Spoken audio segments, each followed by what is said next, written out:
Joining me now is Grover Norquist, president of Americans for Tax Reform. Grover, great to see you again and great to see you in the flesh. Yes, absolutely.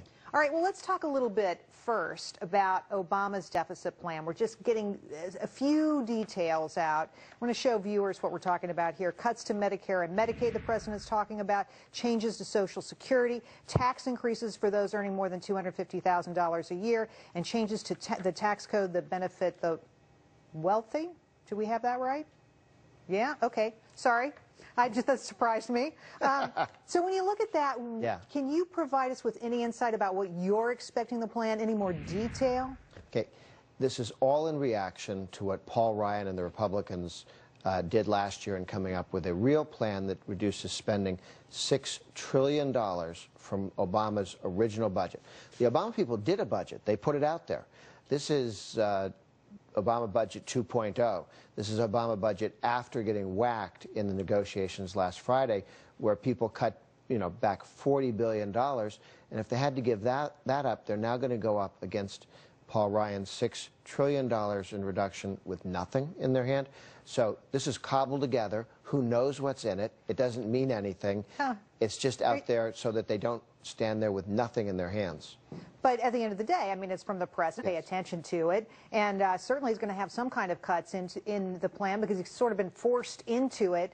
What can we expect at the end of the day? Well, interesting. I think we now negotiate between the $6 trillion in reforms that Paul Ryan and the Republican House is likely to pass that unanimously through the House. Then it goes to the Senate, where they've got more Democrats who are less excited about reforming entitlements.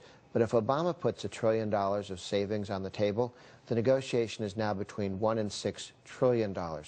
Paul Ryan and the Republicans in the House have changed the direction of conversation, no longer in billions, now in trillions. The terms of the debate have changed, that's for sure. That's not what we were talking about even last fall. Here's what the president is changing. He's saying, let's talk about tax increases. So that's a whole different kettle of fish than what the Republicans are talking about. What's going to happen with that? When you're talking to a congressman or senator or political pundit, if they focus on total spending, you know you're dealing with either a Republican or somebody who wants to see the government smaller. If somebody starts talking about the deficit, the deficit, the deficit, then whatever they say, you're talking to a big government Democrat, because there's only one way to fix too much spending: spend less, which is exactly what Obama and Reid don't want to do. But if the problem is defined as the deficit, why, then there are two ways to solve that: spend less, not very interesting, or raise taxes, endlessly fascinating to the president and his friends. Well, the president's senior advisor, David Plouffe, said over the weekend that the Bush tax cuts might go away for earners of $250,000 or more. Here's what this would look like in terms of tax increases. For 2011, we get an additional $15 billion, 2012, $26.2 billion, 2013, almost $30 billion. So doesn't it make sense just to flip that switch, Grover? No, because when you raise taxes on marginal tax rates on high-income earners, what you do is you slow economic growth. We've seen that in reverse the other way. The reason why Obama allowed those tax rate reductions to continue is he didn't want to slow down the economy. He doesn't want to pass those tax increases now. He wants to pass them after the next election. Now he wants a talking point. When the Republicans say we have $6 trillion in savings here, which can be done reasonably, not by cutting programs, but by reforming them, like we did with welfare reform, and the president stands there and goes, I have nothing.